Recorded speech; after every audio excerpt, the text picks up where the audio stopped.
Fala galera, tudo bem? Sou professor de História, professor Roberto Falcione, e aqui conosco hoje a segunda aula da segunda série da semana 3 da resolução de exercícios. Atividade da aula anterior, nós vimos e joguei para vocês aí uma atividade, independência do Haiti compreendida como uma consequência da Revolução Francesa, e era uma pergunta para vocês, é ou não é? O que nós jogamos no quadro? Eu lembro que nós também trabalhamos sobre a ideia do nacionalismo, foi muito importante. Baseou-se também nos princípios iluministas, igualdade, liberdade e fraternidade, Revolução Francesa. Mais que isso, os revolucionários haitianos aproveitaram-se do período no qual a França se passava problemas internos e não tinha como combater de forma eficiente uma revolta de grande porte em suas colônias. E por isso aconteceu, então, a independência do Haiti. Atividade número 2. A respeito do período da Convenção Nacional, é correto afirmar. Letra B, porque representou a fase do terror, nós falamos sobre isso, Robespierre, implantação de medidas populares, morte pela guilhotina, e comentamos que acreditam alguma estimativa que chega a quase mais de 30 mil mortes pela guilhotina. Segundo relatos da época, o cheiro, o fedor das ruas estreitas, típicas de Paris,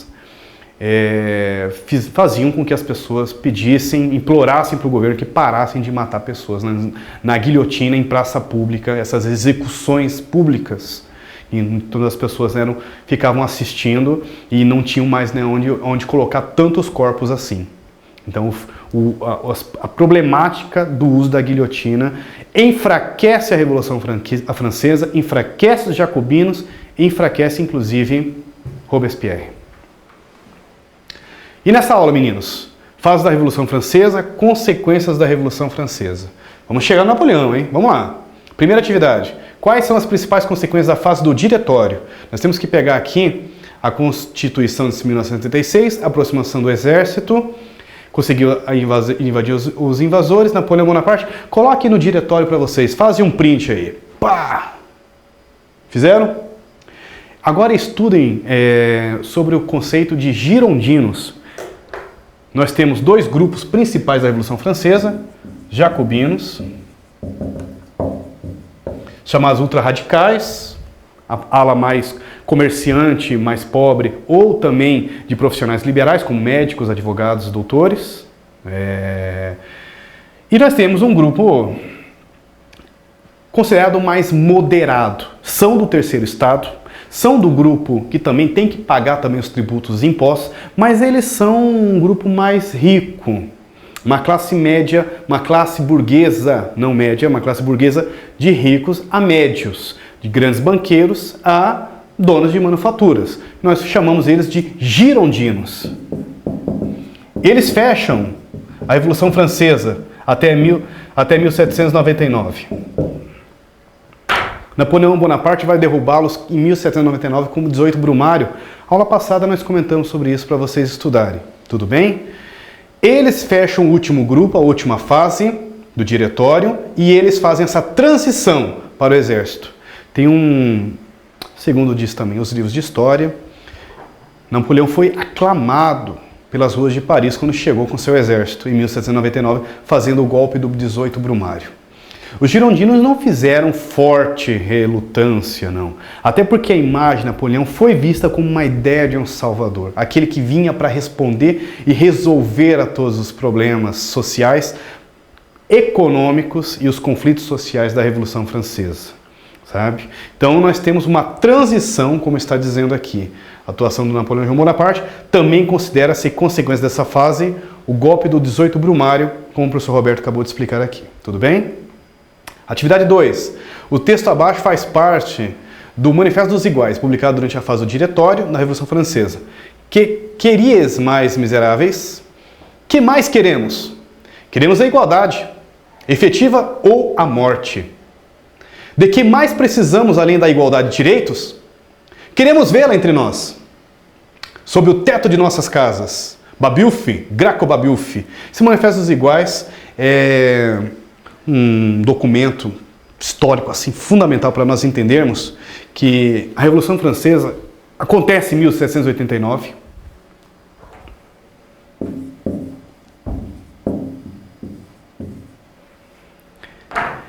Termina em 1799, 10 anos com conflitos sociais brigas de poderes entre os dois grupos jacobinos e girondinos, com grupos também populares manifestando os seus desejos, as suas vontades sociais, manifestando o seu direito de ser igual.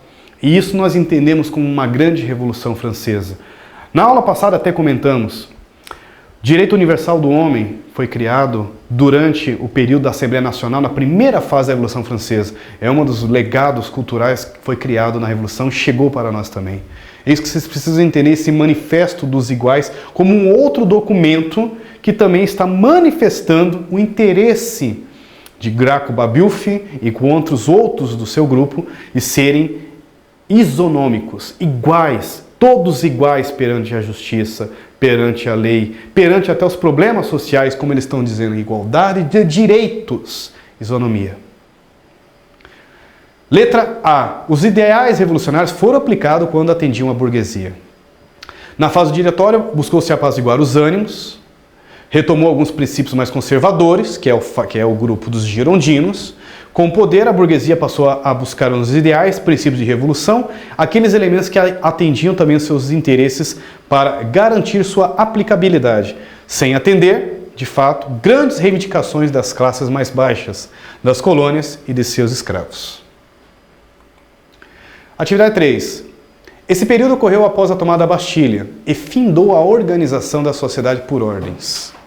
2. Instaurou-se o uso da guilhotina, perseguição, oposição aos jacobinos. 3. Período conservador, mercado, ascensão, Napoleão Bonaparte. 4. Dissolução do Comitê da Salvação Pública, morte de Robespierre. Os períodos indicados acima são, respectivamente, letra B. Assembleia Nacional Constituinte, é o período da tomada da Bastilha. A Bastilha era uma prisão, um castelo que funcionava como uma espécie de uma prisão real. Apesar da sua função prisional estar bem abaixo do número, foi encontrado apenas 8 pessoas presas dentro do castelo, quando aconteceu a tomada da Bastilha. Quem já jogou Assassin's Creed, o jogo Unity? Quem já ouviu falar? Quem não ouviu falar, pesquise o trailer desse jogo no YouTube. É muito interessante. O jogo começa com um símbolo que representa os assassinos, né? A águia. Eles tomam o castelo, invadem e termina o trailer mais ou menos com o comandante que cuidava da Bastilha, uma daquelas espadas, aquelas armas dos assassinos, quebrando a fagulha, ele iria jogar dos barris que iriam explodir toda a Bastilha. Os assassinos nós sabemos que é ficção, faz parte de uma parte literária aí dos jogos de videogame aí que nós conhecemos. A Bastilha é real. A história que o comandante quase botou fogo nas 80 barris de pólvora também é verdade. Também é verdade, como termina também no trailer do jogo, a cabeça dele fincada numa estaca, junto com outros soldados que também foram mortos pelos revolucionários, pelo povo que invadiu a Bastilha. Hoje a Bastilha é uma praça, ela foi derrubada, pedra sobre pedra. Você já imaginou a fúria do povo arrancando pedra por pedra? E hoje é uma praça chamada Praça de la Concorde, que representa todo o ideal da Revolução Francesa, mas a destruição dela, destruir uma prisão, por mais que não tinha soldado, não tinha prisioneiros dentro, né, representava destruir o poder do rei. A Bastilha se tornou o rei. Interessante isso. Nós trabalhamos com um conceito de simbologia. Como que a Bastilha, o castelo, representava o rei. Destruir o castelo era o início da Revolução Francesa. Apesar que não era o rei. Porque o rei, vocês vão ver, ele ainda vai permanecer ainda, apesar dos seus poderes limitados, até 1792, quando vai tentar fazer uma fuga e vai ser considerado traidor. Aí sim, Luís XVI vai perder a sua cabeça. E a Maria também. Vamos ver. Atividade para próximas aulas, meninos. Joguem aí, estudem um pouco conosco aqui. Quais elementos da Revolução Francesa contribuem para classificá-la como uma revolução burguesa? Primeira coisa, estudem para nós aí. O que é uma revolução? O que vocês entendem como uma revolução? Joguem para a gente aí no canal, coloquem nos comentários o que é revolução. Quem chegou até aí com a gente também fala aí, o que você entende como burguesia? Você entendeu bem que é uma classe de comerciantes ou que não é nem trabalhador, mas também não é nobre, também não é clero? Quem é a burguesia da Revolução Francesa? Porque é completamente diferente do termo que utilizamos hoje sobre o termo de burguesia. A palavra burguesia para nós hoje é diferente do que utilizado na Revolução Francesa. São outros burgueses, são outros tempos. Atividade 2. De que forma a radicalização dos ideais revolucionários foi expressa ao longo da Revolução Francesa e também em outros espaços? É o legado, meninos. Como que os ideais revolucionários foram expressos ao longo da Revolução Francesa? Como que vocês podem perceber o iluminismo? Ele é um movimento filosófico que acontece pré-Revolução Francesa. Diderot, Rousseau, Dan Lambert, Voltaire, Montesquieu produzem em suas obras literárias ideias de igualdade, de fraternidade, de liberdade. E conceito tão amplo como liberdade, como que ele foi utilizado na Revolução Francesa?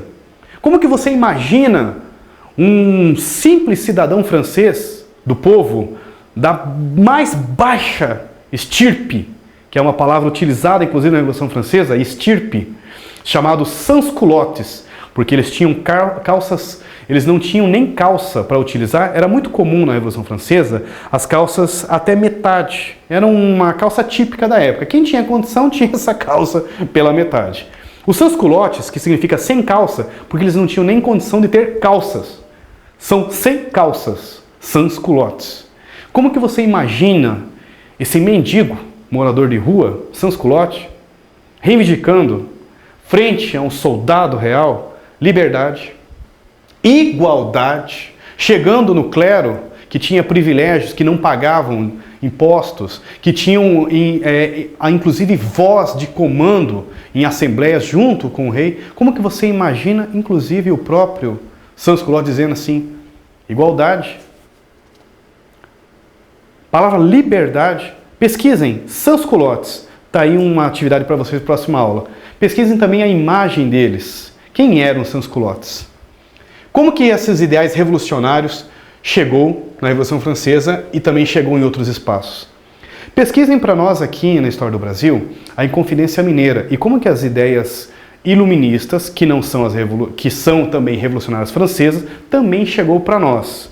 É as mesmas ideias iluministas. Depois vocês pesquisem como que as ideias revolucionárias francesas, da liberdade, igualdade e fraternidade, desencadeia em outros lugares uma onda de revolução, de nacionalismo e de independência em outras regiões, inspirado no trinome da liberdade, igualdade e fraternidade, que está inclusive na bandeira do estado de Minas Gerais.